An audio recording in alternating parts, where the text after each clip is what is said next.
All right, we're back. Hey, How you doing, Greg? doing well. How are you? I am good. I'm well. I am working on a plateau. Yeah. We talked about that last week, plateau. Now today we're going to talk about activity level. I think you mentioned that's what we want to discuss, and it's a great topic. Before we get started, remember what we discuss here is for informational and educational purposes only. We discuss all kinds of topics like weight loss programs, nutrition, exercise, GLP-1 medications, and before starting any of these things, we recommend you always consult with your physician or qualified healthcare provider. Always. And involve them in this process, right? This shouldn't be long. But we have talked about recently. We talked about all kinds of stuff. There always seems to be this angle of like the mental game, how to reframe things and think about things differently. Today we want to talk about a little bit about activity. We talked about when you hit a plateau, things to think about, and as your body adjusts, and as you lose some weight, and as your composition changes, that you may need to adjust a few things, and certainly on GLP-1 medications, it's been shown that resistance training is important, strength training, and then activity that increases your cardiovascular health. So those are some things we want to get into a little bit about the benefits of that, and how to maybe do that in a sustainable way. Like we want to do things that you can really hold on to for the rest of your life, and do that help you get to where you want to be, and then maintain that and stay where you want to be. We're not doing a 6 months crash program and then quitting, right? This is one of the most common things. I mean, activity or exercise and weight loss are almost synonymous in terms of when anyone talks to me for any amount of time about weight loss, we are typically also discussing activity or exercise. I mean, if there's any significant conversation at all.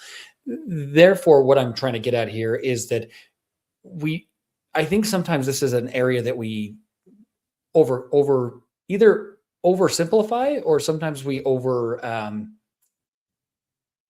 complicate. We really just sometimes overcomplicate exercise. What's required, what's necessary. I have patients on both ends of this equation. I have some that are working out like crazy, 6 days a week, 2 hours a day. They're frustrated. Why am I not losing weight? I'm working out way beyond the recommended, minutes or intensity that's recommended. Yeah. And I have some that are working out not at all. And they come in and they're frustrated and they're saying, I just don't think that I'm going to be able to lose weight because, I'm overweight and I can't hardly move, and I can only work out 5 minutes a day before I'm winded and tired and my joints ache. And so there's no way I can be successful here. So I have both extremes in the clinic. And what our goal here today is really just to educate you on both are not accurate, right? And both are not necessary. And we just need to find some. And both are not helpful. They're not helpful, really. Right.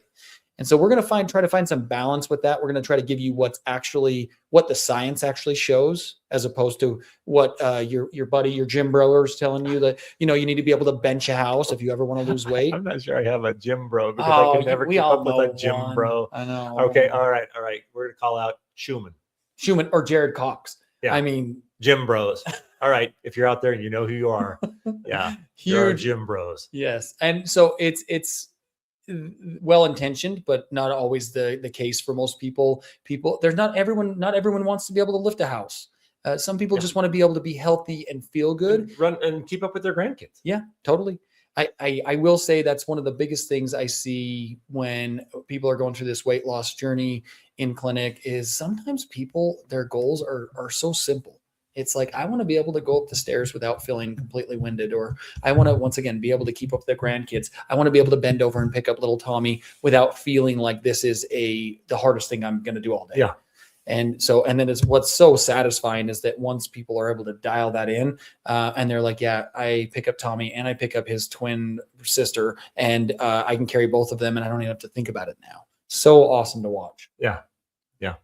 Okay. So you talked about, the guidelines. I mean, is there science behind this? Is there a recommendation on how much activity? Like where do I start?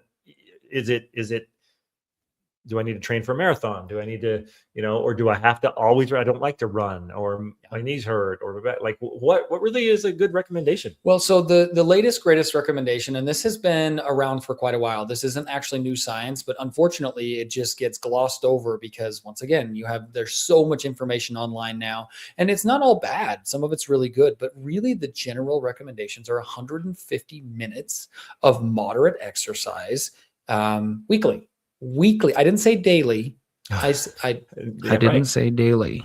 I said weekly. Now we're talking 30 minutes, 5 days a week. We're talking 50 minutes, 3 days a week. We're not talking about an extreme amount. They're actually finding that anything beyond that can be slightly helpful, but not nearly as helpful as going from 0 to 150 minutes.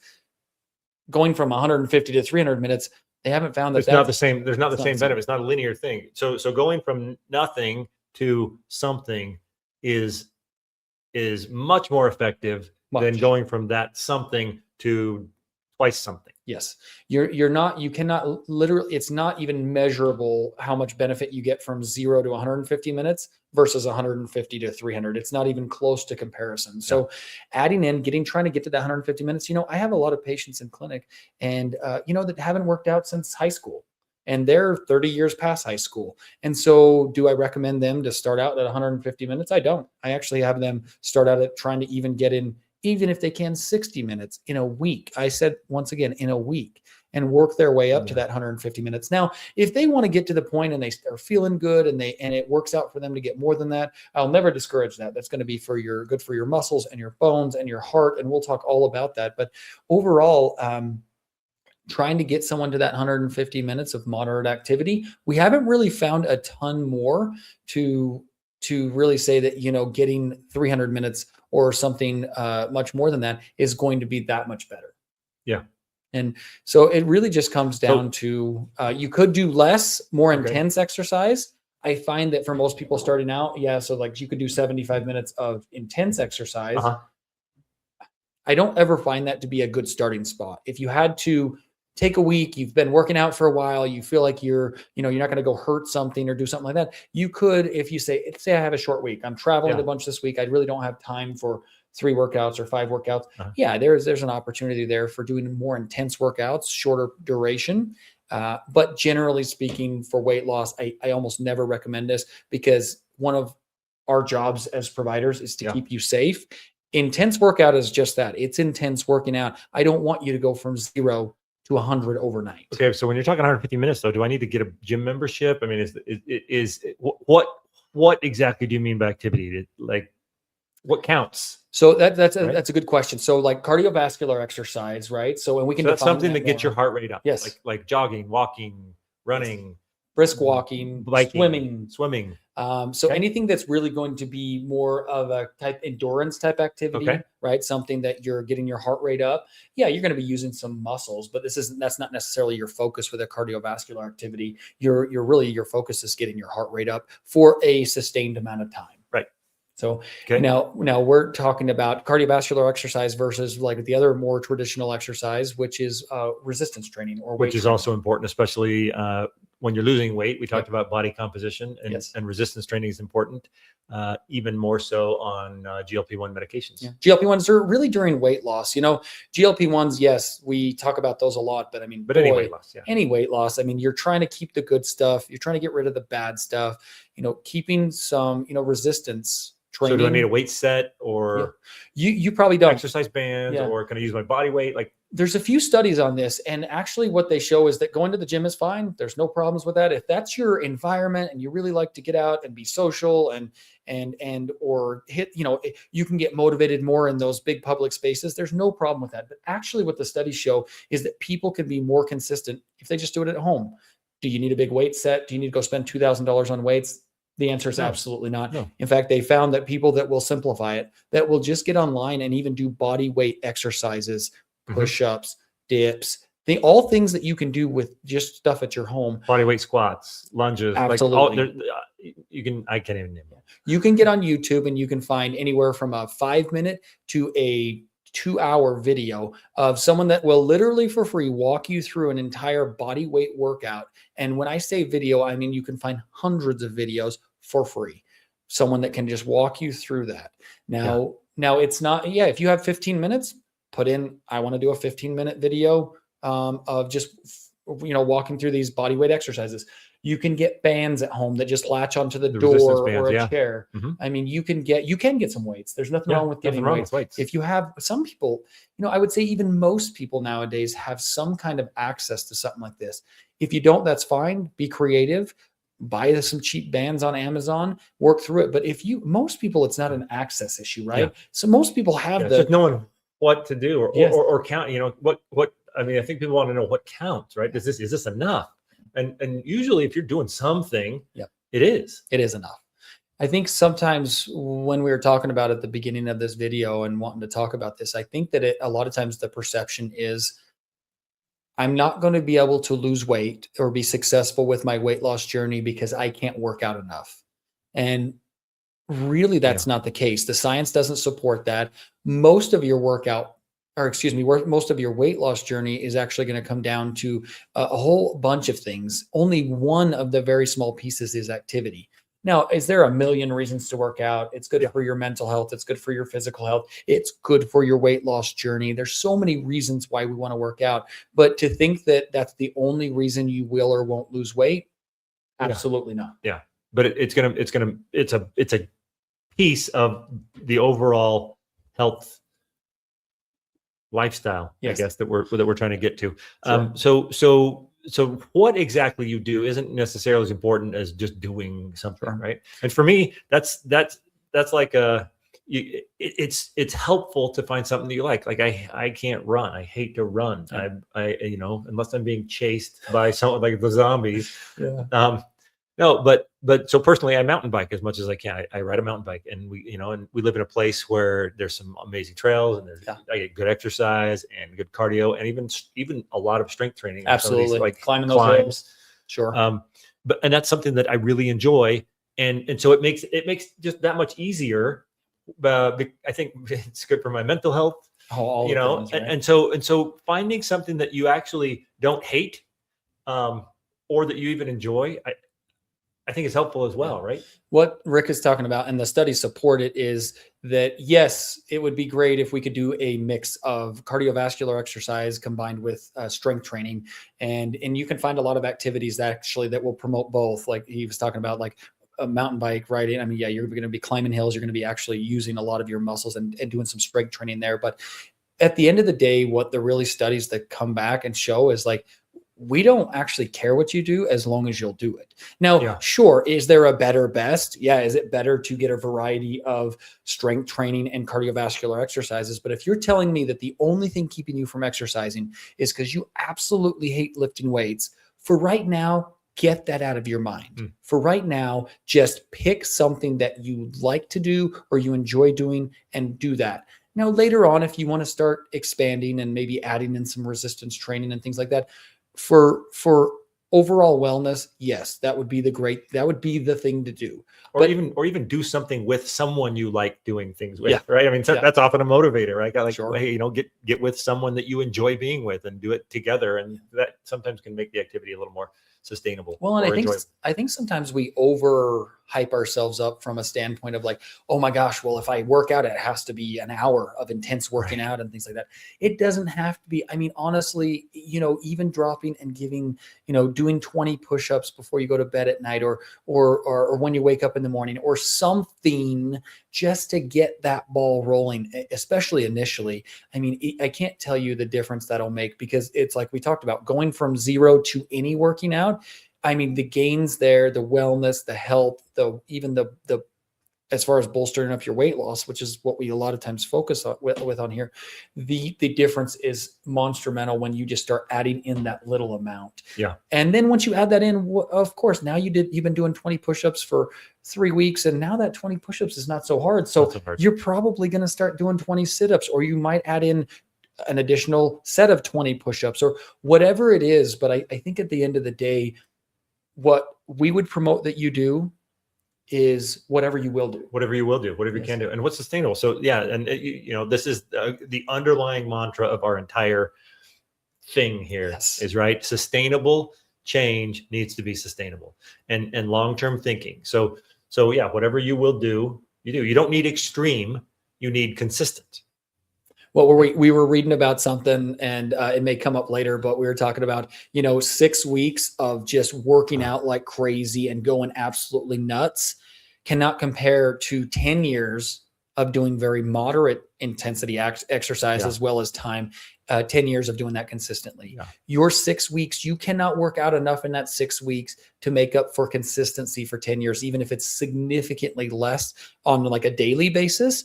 But you can't even compare the two. The problem is, in the happily ever after title really is ever after, Healthier. right? Healthier. Sorry, what did I say? Happily. Happily. That's all right. We want you to be happy too. That like too. that's part of it. It's part of it.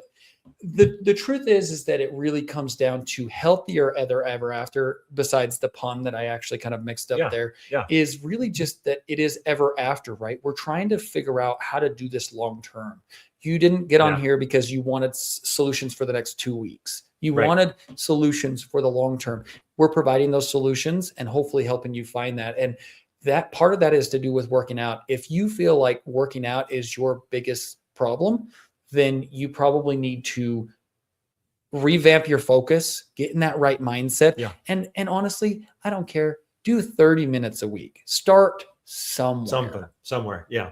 Now, and there are benefits. You talked about, there's health benefits, and we say exercise, and you exercise, and there's a lot of, most people think exercise and it's for heart health, it's for cardiovascular risk. Yep. And that's the thing that's known. It helps your insulin resistance. It helps decrease like your chances of death from whatever reason, whatever disease, name a cause. If you're on a consistent, moderate exercise program, your chances of dying of anything are less. Yes. Right. Other than maybe accident, if you're on a bike ride, I don't know. No, I have not broken a bone mountain biking. That's good. Yeah. And how long? 8 months. Yeah. Almost. So maybe accidental death, but no, most people aren't dying. And honestly, it's okay. So you can hide in your basement and not do any activity. You'll die for all the other diseases, other than, I guess, getting in an accident. So that does not sound fun to me, like, at all. Okay. So we talk about all those things, but there's also science behind mental health. Yes. So physical exercise. Talk about that a little bit. Absolutely. Well, if you look at it, just how you feel, like, taking the science aside for a moment, I've never met the person that got done with a workout and was like, oh, dang, I wish I wouldn't have done that. Like, mentally, you feel way better. Why? Right? You get this big dopamine release. It's just all the feel goods, all the endorphins and everything that you get from a workout is just such a fantastic feeling. But let's talk about really what the science says.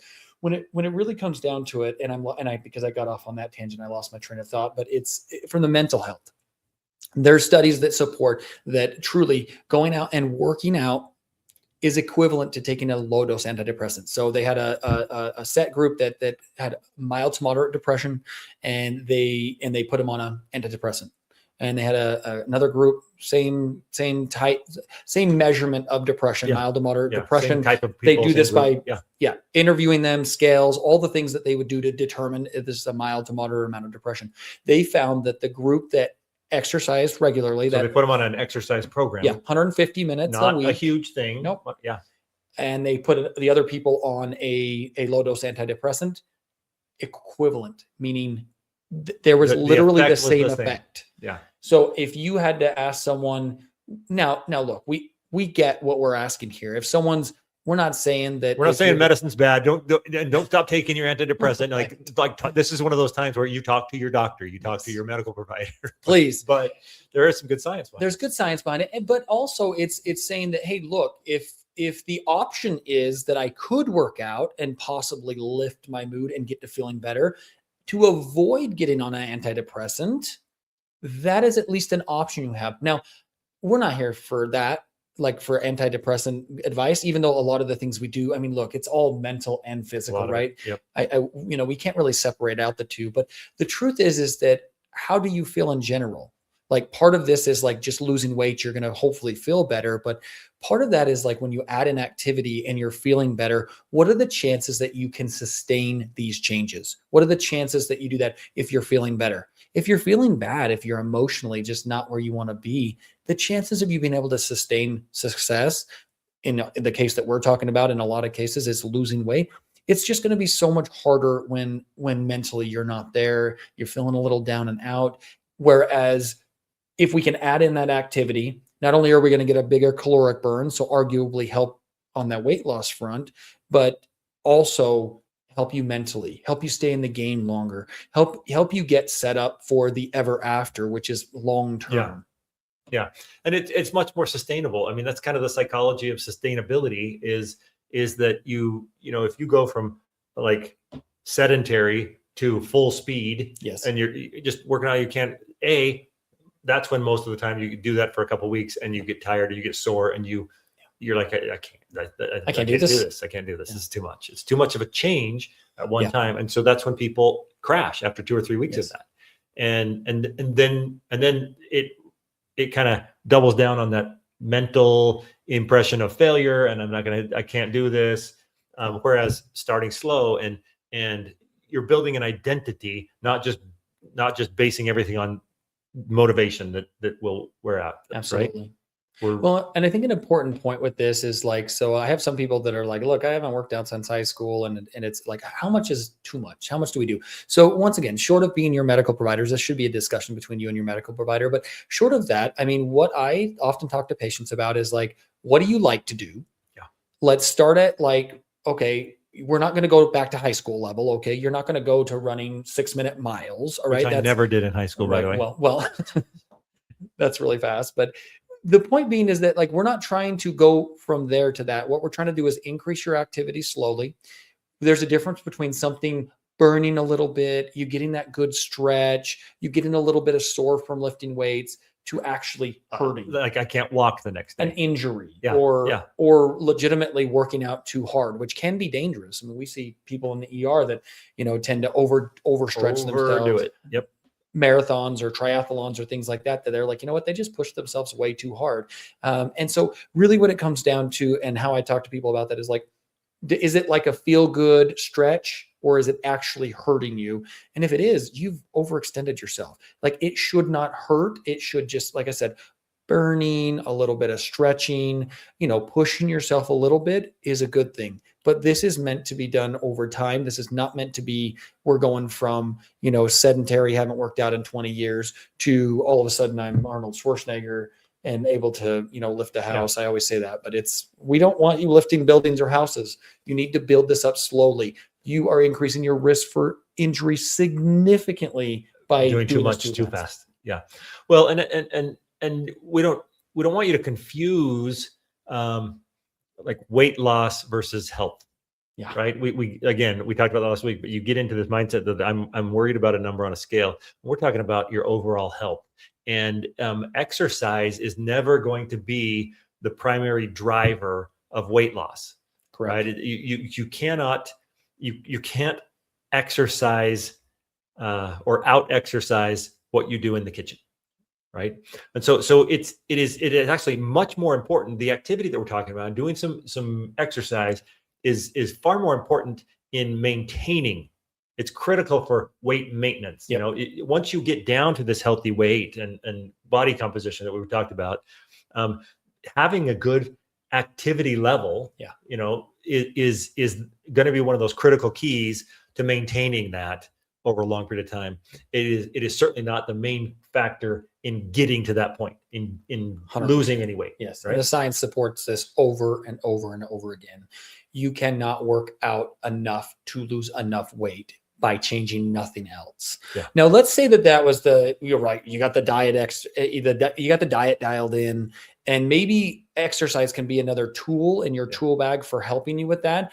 But honestly, it's not the answer for, I can eat whatever I want. I can do it. I can eat whenever I want, whatever I want.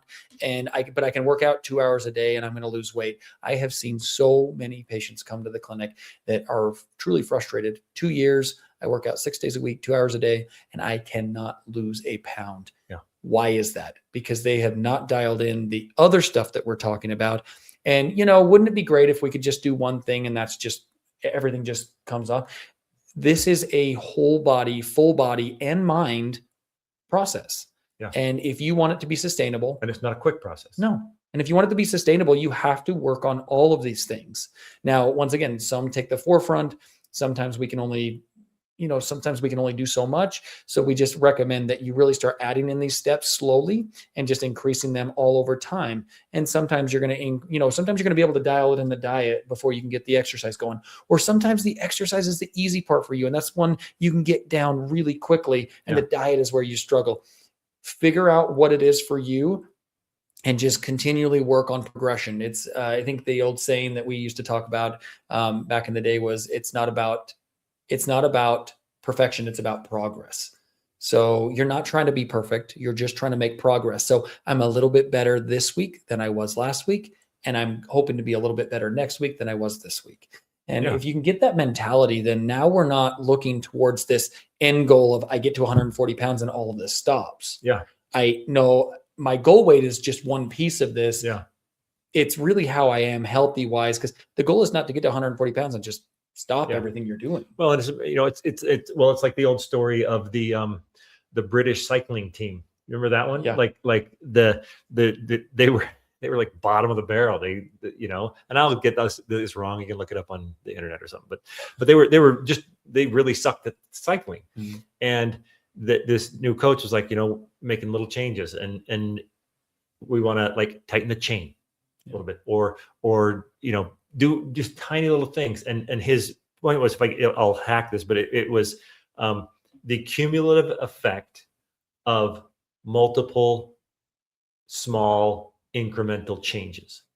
So the point is, if we can tighten the chain and take 1% off of our time, and then if we do this other thing and take 1%, and these tiny little adjustments, the cumulative effect of many of those over a long period of time led to them becoming world-class champions because they were patient enough to make small changes and keep that going. Yeah. Right. I don't think you butchered it at all. I think it's a perfect point to illustrate the fact that it takes a lot of small things, not one big thing, right? Yeah. If you only change one thing, a lot of times that's not going to be enough by itself to sustain wellness and weight loss and all that. And to change only one thing, we tend to bite off more than you can do. We think if I'm going to do this one thing, I'm going to exercise. That's my thing. Then we feel like we got to do a lot of that. And I think we're talking about adjusting the floor rather than shooting for the ceiling. Sure. Right. I'm gonna walk 20 minutes a day for 3 days a week or 5, or after dinner. I'm gonna go with a walk with my grandkids or my wife or my whomever, or enjoy the sunset and do that a couple of times. And that's different than I'm gonna crush this at the gym and I'm doing whatever. But I'm going to eat but I'm still eating full pieces, like a full pizza when I get home. Yeah. Like you're not going to see the progress you want to see that way. And if it's vice versa, right? You're eating perfect and you're never moving or doing anything like that. Like a lot of times, maybe you're losing a little bit of weight, but you're like mentally, like you're going to be stuck and you're not feeling as good. And overall, is your health actually better? Are you losing more muscle than you want to lose, right? Because if you're not using these muscles and you're not feeding these muscles, like are just because you're losing weight doesn't mean it's all good. We want to really promote that you're losing the right stuff, and activity is part of that. And then maintaining the good stuff. Yep.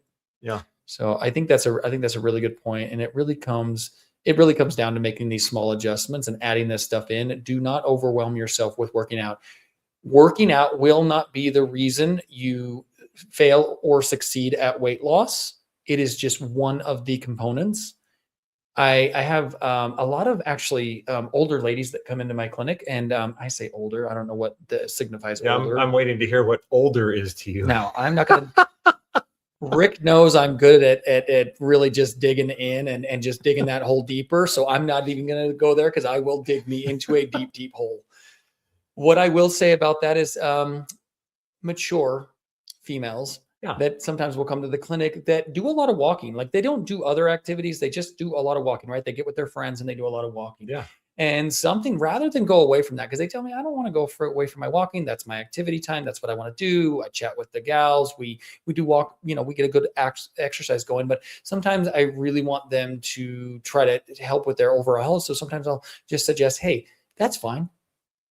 Go do your exercise. I want you to put a 2-pound dumbbell in each hand when you go next time.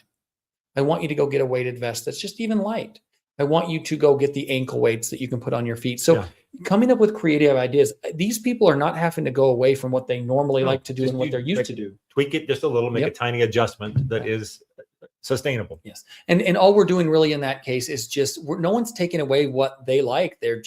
We're really just adding to it and saying, hey, how do we also get a good muscle burn and do some of that resistance training that we want to do with getting your cardiovascular exercise? A lot of them will do it and just, it's not even anything to them. They just, I added that on, and I bumped from 2 pounds to 5 pounds. And guess what? My friends thought that was a great idea. And now they're all doing it. And now they're just building up each other and helping each other progress forward, as opposed to before we were just stuck in the stagnant state of I'm going to go on my 2-mile walk and that's all we do. And we don't do anything different. Well, I don't want to throw, the Golden Girls off their game. Okay.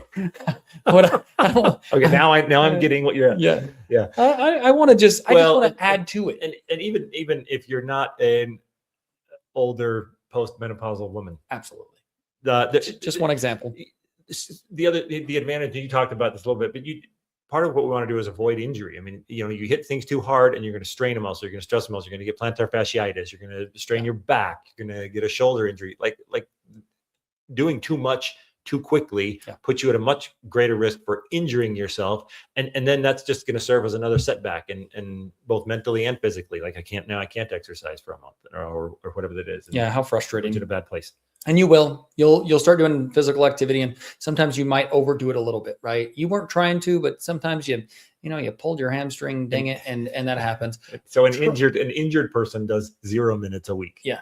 And that's okay. Or you're like, hey, I hurt my leg. Well, I can do upper body stuff. Or I'm just going to take it off for the week. I'm just going to let my body rest and recover. Don't let that be a detractor. Don't let injury or setbacks like that be a point of, well, I guess I can't lose weight. I guess my journey's over. Rather, look at that and go, hey, I overdid it. My body needs a little bit of a break. I can still work on, I found a limit. My eating. I found a limit, and I'm going to approach that, but not surpass it. Totally. Yeah. So professional athletes that train every single day and, have trainers and nutritionists and all that stuff get injured. So lo and behold, you that maybe hasn't been working out a lot for a while, or you're taking up a new activity, will at times potentially and possibly get injured. It's a good time to listen to your body, take a break, recover, heal, and not let it be a detractor. Not let it say this is the reason why I can't complete this process. Well, and honestly, it should make you feel better. If you're doing this right, you're not overdoing it. It should make you feel. It should improve your mood and reduce your stress. Increase your energy. It should not feel punishing. It shouldn't drain you. It shouldn't feel like a repayment for food you ate. Right? Like movement is a celebration of what your body can do, not a punishment for what you ate. 100%. I think we do sometimes look at activity like a punishment. Yeah. And it shouldn't be that. This is a positive. This is like one of those things you talk about. This is something we're trying to add in, not take away. Sure. Right. We don't want to take away enjoyment and happiness. It's we're adding in healthy, positive activity and movement, not punishing ourselves for something we've done. Sure. And if this is new to you, and you're like, hey, 150 minutes just isn't going to cut it, and that's beyond my goals, and I feel like I'm going to fail there, well, then don't start with 150 minutes. 30 minutes a week, twice a week, whatever you can do, start somewhere, and then let's build on this. This is not something that you're expected to just, hey, let me just do the whole thing. And especially don't say, hey, they said 150 minutes is good, 300 is better. Because once again, that's that gazelle. Is gazelle a word? Gazelle. A gazelle, but gazelles run very fast. I meant gazelle. Yeah. Intensity, right? We're just trying to sprint to the finish line. Sometimes you can do that, right? You do all these great things for a few weeks. You're going to increase your risk for injury, and you're unfortunately going to increase your risk for having that intense working out followed by, I don't want to work out at all. It's just motivation will wing down. Motivation. So just try to build it up slowly, do something that's maintainable, and don't beat yourself up if you get injury or if you have a setback and it just wasn't your week. On those weeks that you cannot find the gym or you cannot go and do your traditional exercises, we have a solution for that, right? We already talked about it. You're just going to increase your daily stuff, 2 to 4 things a day that you can do to increase your activity. Take the stairs. Take the stairs, park farther away. Yes. Costco. Or, you didn't lose anything. We haven't failed anything. Yeah. You're just. Yeah. You do not need to become an elite athlete. You need to become consistent. Truly. Yeah. Okay. What else? Anything else on activity? So that's activity. That kind of sums up the activity, the basic really ideas. I think some people do ask me if they need a trainer, they haven't been working out, or they don't feel comfortable. I think trainers are great. One thing I do caution you with, if you find a trainer that is overly expensive, more expensive is not always better. Also someone that's not aligned with your goals. If you're saying, hey, I talked to my medical provider, they really want me to ease into this. I've had low back issues and I've had this right knee's been bothering me. And you get there on day one and this trainer is trying to absolutely murder you. I mean, I've heard about it. I've heard of people being hospitalized for this. I mean, their trainer. They got in their mind, they want to develop an elite athlete. Yes. And we just said that. And just mentally, I mean, they are playing drill sergeant and they're just like, that's not your goals. You are not a slave to them. I don't care if you paid them $100. You need to, if they are asking you to do things that you are not comfortable with, if it hurts, don't do it. I don't want to hear that they yelled at me really loud. I'm sorry that sounds really rude, but I've had people literally injure themselves because they didn't think they could say no to the trainer. Like, get a trainer that you sit down with ahead of time. Any good trainer will sit down with you, give you their pricing structure. It won't be a guess. They will also say, hey, what are your goals? What do you want to do? And when you tell them that, they build a program that works around you. So I'm not against trainers.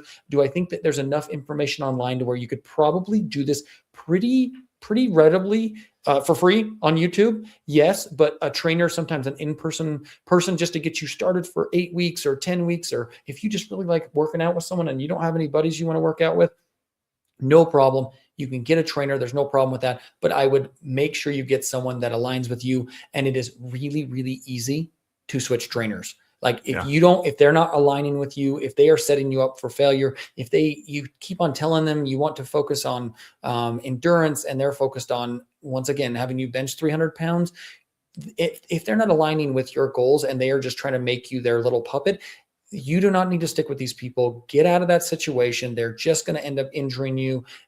You paid them a bunch of money to cause a bunch of. I'm glad this is something that you're not passionate about. Yeah. I've just seen too many people. Oh my gosh. It's unbelievable the amount of people that I see that just get punished. I might phrase this differently. I might, if you're going to spend money on a trainer, I would probably say just spend money on a mountain bike. Right. I mean, my mountain bike doesn't Do you guys tease me. It doesn't punish me. It asks what I want to do and it does exactly what I tell it. Yeah. If you notice back here, the shirt, this is a mountain biking, I don't know, remember how I got this jersey. This is a jersey actually we're about 4.5 weeks away. So I made that jersey for a mountain bike race last year. I thought but you had one already, didn't you? I did last year, and I'm doing it again. It's March 21st. Oh, this year. Oh, has it really been it's a year? In 4.5 weeks. It's the True Grit Epic Mountain Bike Race, and it is one of the hardest mountain bike races in the country. They say. Awesome. So if you can't tell, that's Rick's. That's my thing. I'm a fishing guy. I like to go out and go fishing, and Rick likes to bike. Okay, that's his thing. Yep. I would argue that his is a little more healthy than mine. I don't know. I don't think, but not as delicious when you're done. Sure. Fish is healthy and good. Healthy. Get those omega-3s. And I try to keep moving around while we're fishing and all that stuff, but it's maybe not as much as I should. I maybe do some squats while I'm fishing. No, you find something that you enjoy. Get out, get moving. Get moving. Something, anything, or people that you like do it with. Yep. Great. So activity. Activity. I think you did point out something right there to finish off with is. They do find that people that actually can find a group or workout partner, the studies are very consistent with this, that if you can find like an accountability partner, essentially, that's not only in weight loss, but really actually with activity, right? You find someone that says, hey, look, I know that Joe's going to be at the gym at 6 a.m. when I told him I would be there with him. Sometimes it's easier to let ourselves down than other people. Yeah. So sometimes if it's you just get a friend that also has similar goals and you guys want to work out together, maybe they have more experience than you. Maybe they can teach you some things and they've been telling you, come to the gym with me for 6 months. Maybe it's time to say yes to them and go do this and learn some things from them and enjoy yourself doing it, because the chances of you being successful long-term are actually increased by every study that I've ever seen by getting an accountability partner. Yeah, no, perfect. That's a great thing to end on. So yeah, move a little, better than move none. Yes. And better than move too much. Sure. Right. Okay. Wish you all the best. Thanks for being here. Give us a like and a subscribe and all those technical things that you do online. And we'll be back next week. We love talking about this, and we'll see you. That's it, a wrap for today. As a reminder, especially when we're talking about an exercise program, this is not, our advice is not a substitute for any relationship and advice you get from your healthcare provider. We certainly encourage you to discuss before beginning any exercise program or any other weight loss regimen with your licensed medical provider. And with that, have a great week. Take care.